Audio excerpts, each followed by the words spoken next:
or Pretty Guardian Sailor Moon is one of the most iconic anime and manga franchises of all time, with 30 years of fans, and here's how it got its popularity.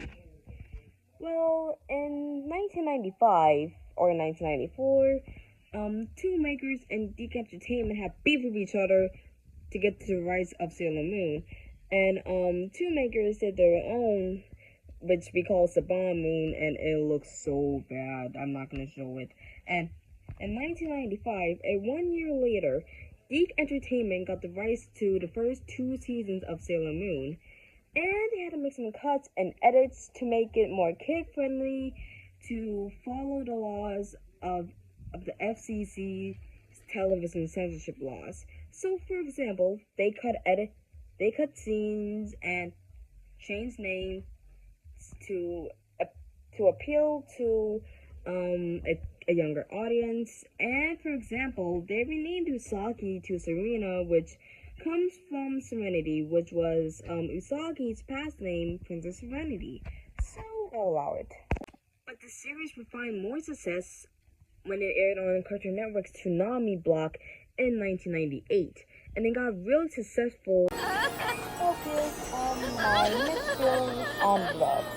So my positive ones are for the voice acting, the music, and the dialogue. But my most negative ones are some of the censorship and changes.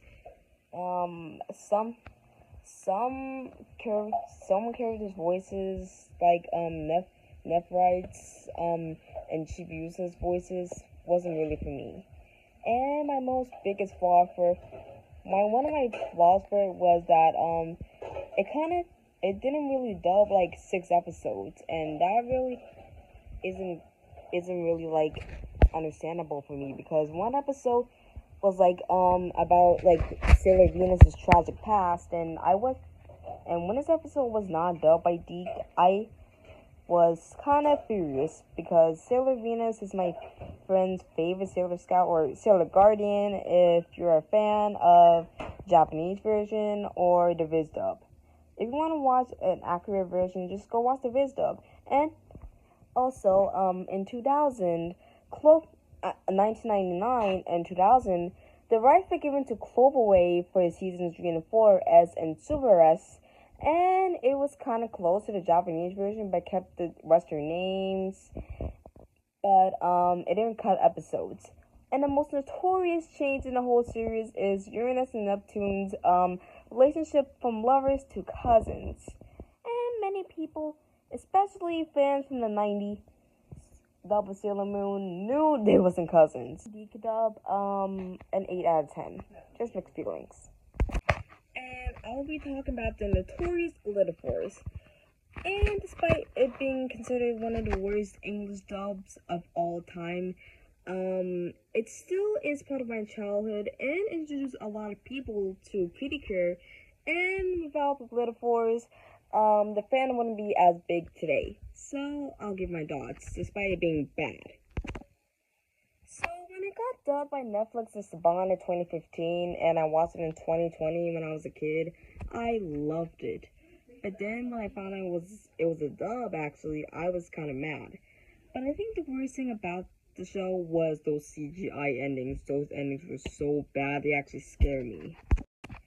And for some reason, in Glitter Force, they darkened the transformations, and they cut 8 episodes for some reason.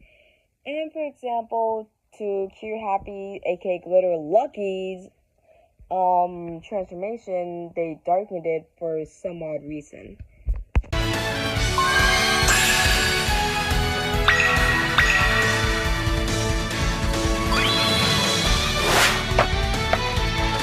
Kira kira kagayaku mirai no hikari.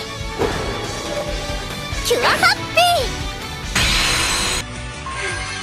Wow.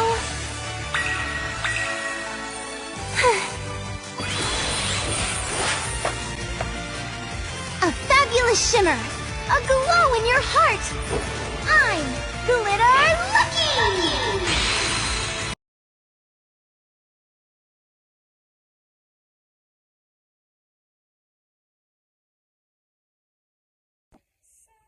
the result goes to the Sailor Moon DIC dub.